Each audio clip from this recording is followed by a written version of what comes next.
vigil in sympathy with their doctors. Vigil, the place that describes the state of a man who knows one not then, where and who not oriented in time, place, and person, but keep his eyes open, staring into space but saying nothing.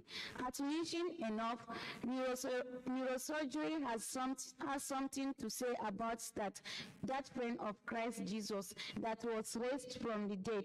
Or what shall we say of the press, Lazarus' response, which describes the critical motor response elicited in a patient who is said to be brain dead, in whom brain stem reflexes are completely absent. Neurosurgeons are said to be painstaking. If you do not take pains, sure you cannot go and tamper with what natural computer upstates. Hence, you turn the stored information upside down. Contrary, however, it is this assertion when it comes to odd hours of words round where no pains is taken, rather resume with speed of light, barely listening to patients' complaints.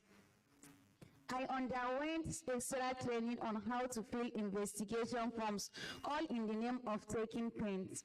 Though I found its work worthwhile, what cannot be blotted out of my memory are periods of somnambulism and defective thinking when fatigue sets in.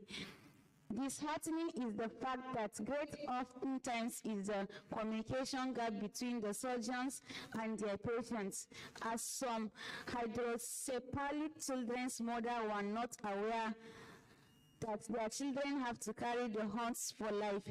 All in all, it has been a wonderful experience as I woke up from my trance. Then I said as a word of prayer, "Oh Lord, God, keep the brain alert and protect him from concussion, contusion, and laceration, for he is the caption of this ship."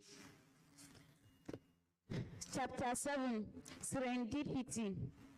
By the time I completed medical school and internship here, I was already having my mind made up to specialize in hematology, a branch of medicine that is concerned with diseases affecting the blood and blood components. After all, the objective of my coming for medical training was to understand in more detail the disease process I am suffering from, sickle cell disease. So I approached the then head of Department of Hematology at University College Hospital, Ibadan, to register my interest of wanting to have postgraduate training in hematology. The then head of department, who had the final say and decision, unfortunately had bad news for me. You cannot be a postgraduate trainee in hematology. Hematology is too demanding of a specialty, and you will not be able to cope as a sickle cell disease patient. Professor Yatunde Ekenova said. Again, I suffered another rejection from a senior medical colleague. It brought back